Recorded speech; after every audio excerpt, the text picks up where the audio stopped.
सामा खेल गेलिया बाबा के हवेलिया से, भैया के हवेलिया से टूट गेलै ना मोरा घर के सिकरिया से टूट गेलै ना मोरा घर के सिकरिया।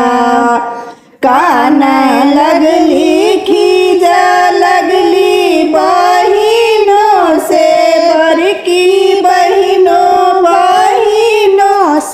बड़की बहिनों से कीन देबै ना घर के सिकरिया से कीन देबै ना घर के सिकरिया।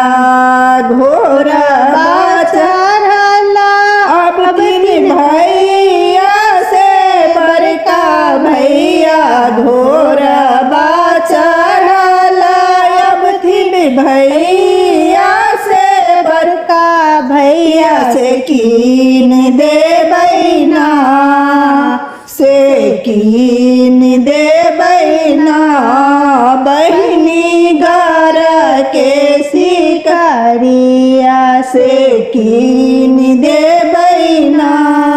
जुगे जुगे बातु सभे भैया, आओ त कार्तिक मास फेर खेलब ना सामा फेर खेलब ना।